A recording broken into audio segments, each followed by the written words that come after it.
And away we go. Okay, our goal today is to sketch this still life. I'm going to start by changing my grip. So normally you would hold a pencil like this and draw, and you can do it that way if you wish. But I'm going to show you a different grip which may help out in the ease and accuracy of your drawing. So you can see I'm holding it like this. And what this does is it allows you to use your arm more. The more you use your arm, often, the more control you have. It's very accurate using your arm. And we're not going to worry too much about getting everything perfect. You're going to draw through things. So you're noticing that I'm drawing the large rectangular prism in the back, but I'm ignoring the pyramid. We'll get back to that later. Something to keep in mind about cuboids. All lines are parallel, okay? So you've got 3 parallel lines here. 1, 2, 3. And that looks a little funky, that's okay. 1, 2, 3. Those all 3 go in the same direction. And then these little guys. 1, 2, 3. If you can remember that, if your cuboid is looking ridiculous or funny or strange, look to make sure that all your lines are parallel. Now I'm going to drop down to this prism. I go from this corner and I'm looking. Okay, it goes about right there. And make the triangular top. Something like this. Nice and loose. We can come back with more defined lines later. I noticed that those bottom 2 corners are straight across from each other, so that helps. Anytime you can notice little cues about the relationship of these forms, it's going to help tremendously. Somewhere down here, I'm drawing through that cube in the front.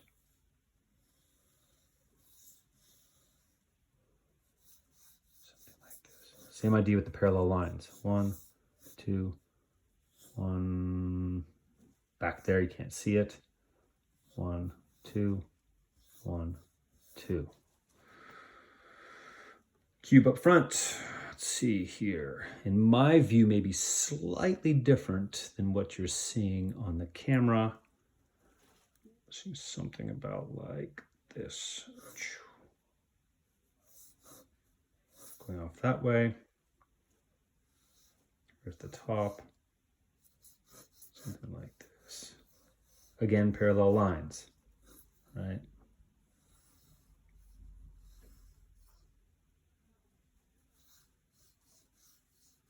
Comparing. I'm comparing this angle to the angle I actually see, right? So I'm trying to make sure that what I'm looking at, what I'm drawing. Oh, can you not see that? Okay. Here, let me move it up a little bit just for a second.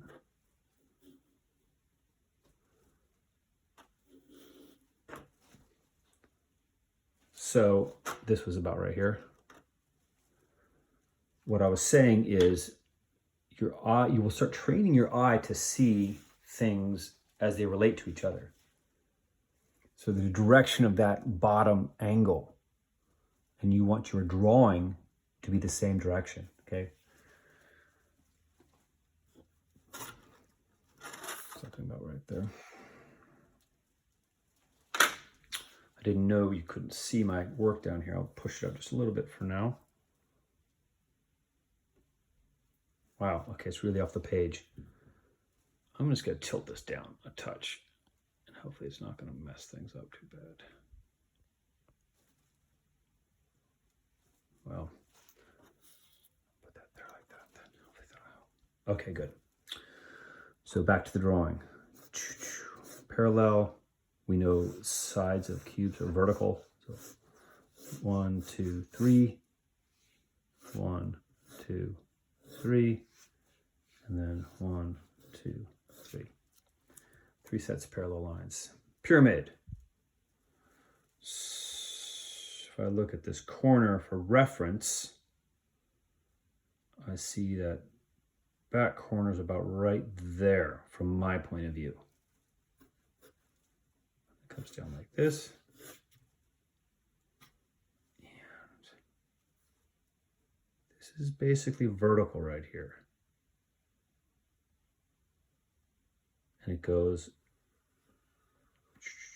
overlaps that bottom line, right? That bottom edge that we drew earlier. Something like that.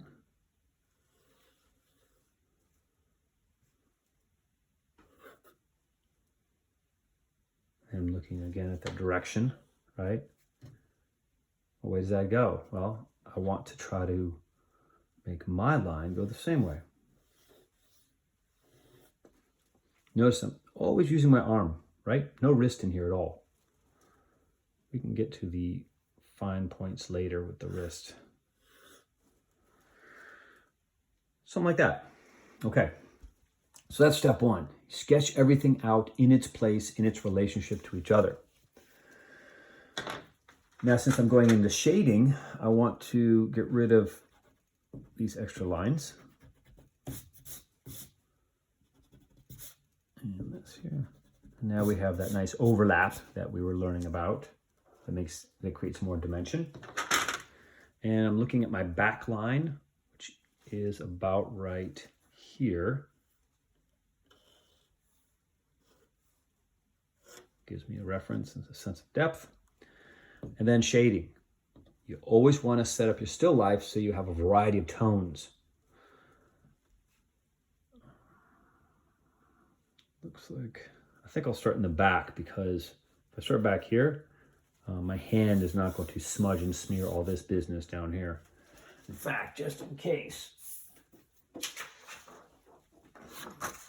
I'll bring this out to protect my work. So we have a mid-tone here. I'm just going to come in and sharpen up this line a little bit.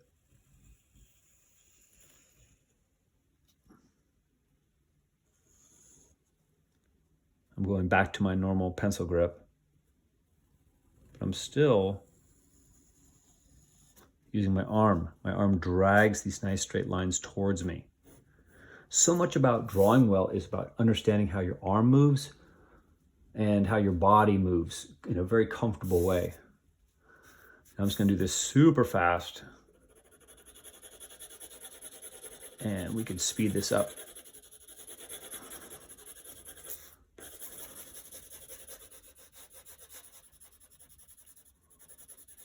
These are just fun, light beginning sketches.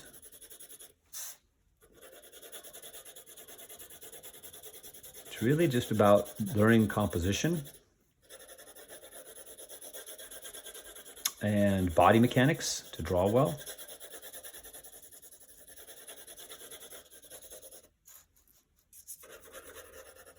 It's pretty good. And although, from my point of view, this tone and this tone are about the same, I need to create a difference so our eye sees another plane back there. So I'm going to go ahead and just give this like a light tone. And it looks to me like it gets a little, as it goes further from the light, it gets a little bit darker down there, which is kind of fun. So I can go just a nice medium, like a 2 level of tone. And as I get down here, darken it up a little bit. You want to be careful though, because I don't want to match these two. Because once you start matching them, then it starts looking flat again. So that means I want to come back and hit that edge just a little bit over here. Really? See that? See, now all of a sudden, hopefully, you're seeing a little bit more dimension there, where it was flat a moment ago. All right, that's good. You can have fun with shading.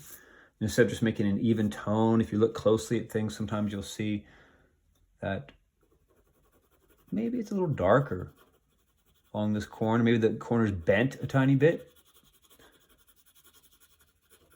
And so it has a little bit of an edge, gives a little bit of dimension there. And I'm going to go to the prism. These two tones are too similar. I maybe should have changed it. I'll put it back, but maybe I should have done something like, I don't know, maybe I could have changed the lighting or something.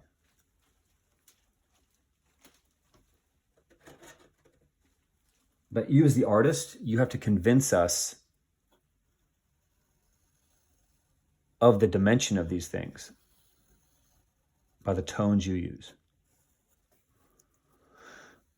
Give this a light tone, maybe go to a 2 like I did over here.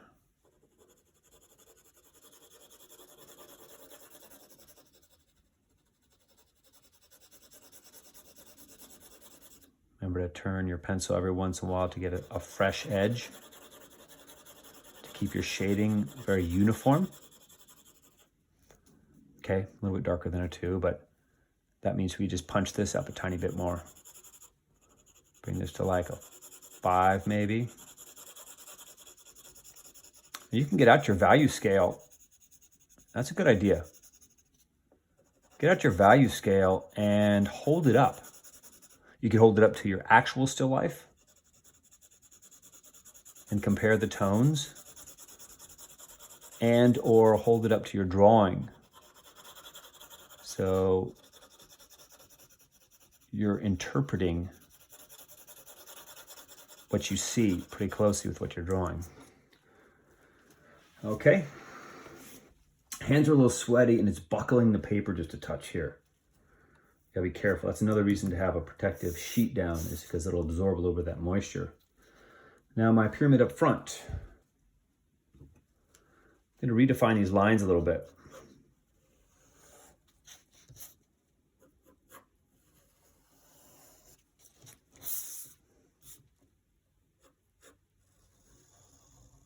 A little darker and heavier on that back edge. It's further away from the light. Always keeping that in mind, right? This is a little bit lighter over here, a little bit heavier, darker over here. I can even emphasize that a tiny bit more. Punch that up, that corner. And then we have a nice medium tone here. Again, you're checking, right? Are these two tones similar? Look closely. From my point of view, this front pyramid angled area, this facet, is darker than what's behind it. So that's going to increase dimension, right? That's going to place one thing in front of another visually.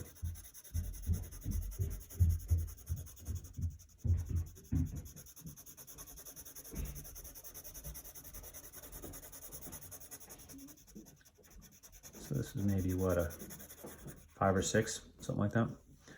I can even make it a little bit darker, make it a little bit more prominent. Maybe this is the area I'm trying to emphasize, this little pyramid up front. Those are all the fun things to think about when you're making a composition. What do you want people to notice or pause on? I don't like how this line is too dark. Just gonna lighten that up a little bit. Okay, and finally the cube. Sure, yep, it's gonna be there. Come back, crisp up the edges, especially the back edges. This one should be the heaviest line.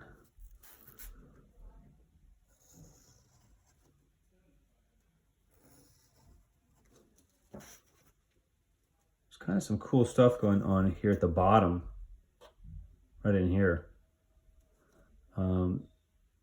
This face of the cube comes down, and then you have a little bit of light shining through the bottom, and then your shadow. I'm not going to do that. That's a little bit too much work for me at the moment, but just to observe those realities of light and shadow. It's kind of fun.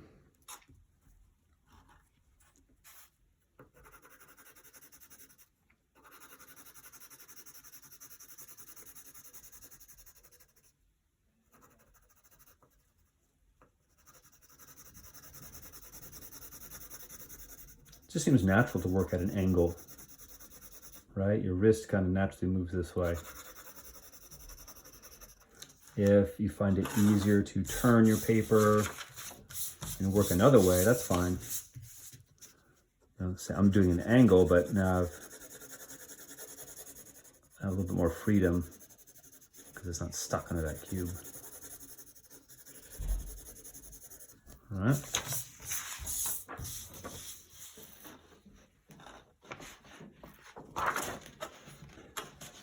Okay, and I don't want this to be flat, so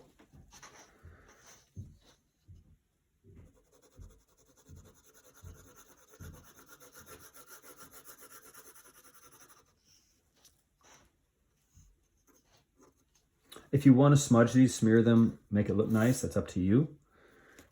I'm going to go ahead and put the table shadows, the cast shadows in. The pyramid's kind of tricky and interesting because there's no cast shadow. I may invent one. Depends on how I'm feeling about this. I'm gonna go back here, and clearly that cast shadow is the darkest element in that area. So pushing it off this way, something like that. Come right up to this edge, nice and deep and dark, and just allow your pressure to lighten up a little bit. You go back here behind this prism. Dark enough so you see a difference, right? You want the prism edge to be visible. I can even do that one more time. Really pressing hard. This is a 4B. I'm getting some nice, rich, dark tones here. Crisp up this edge just a little bit. Redefine that. And something like this. Oh, there's a shadow popping out back there, so this one continues. Something like this. It's nice to include.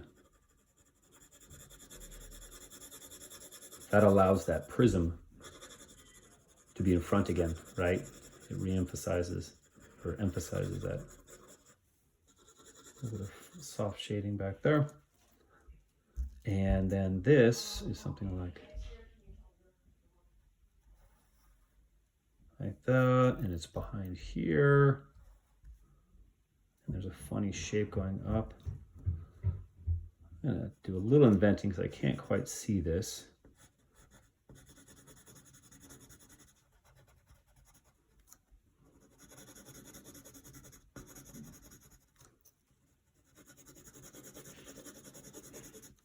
My tones are pretty good here.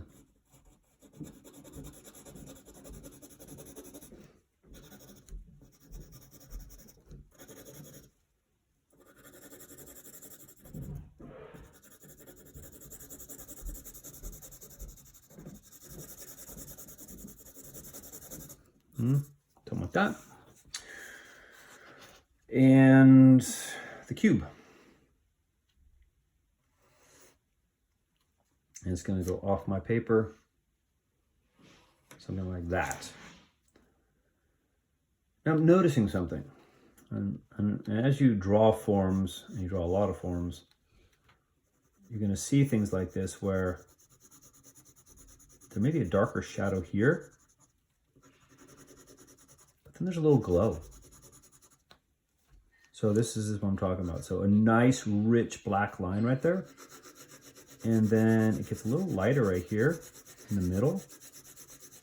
That's part of reflected light. Light is hitting this and bouncing down, or light is bouncing around and lighting up this area a little bit right here. And then it may get a little darker along the edges again. These are all kind of tricks to make it look real.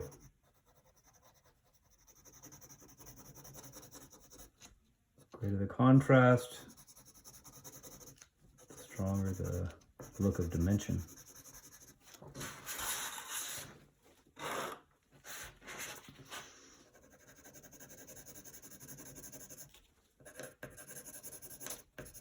All right, this is about the level I'm looking for.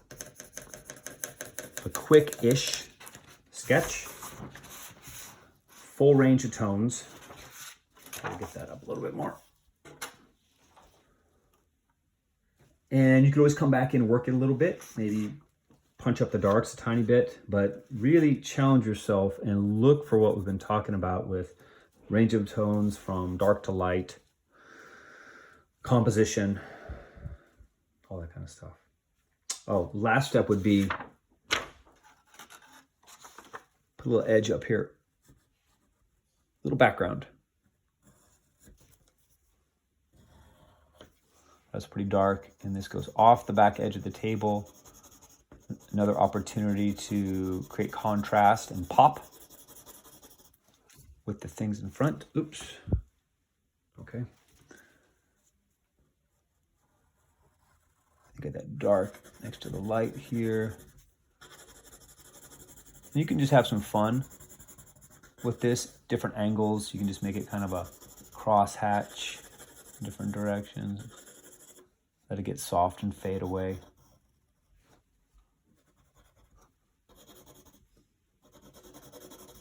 It really made that corner pop, huh? And I don't know why it's a tradition, but it just kind of like, you just kind of like let it fall apart on the edges like that, something like that. And over here.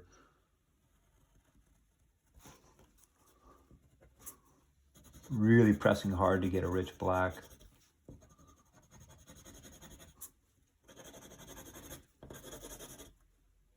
I'll just continue up that edge.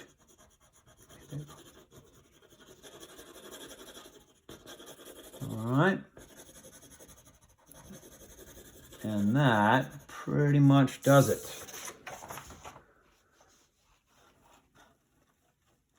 Okay. All the best. Have fun. And I'll chat at you soon.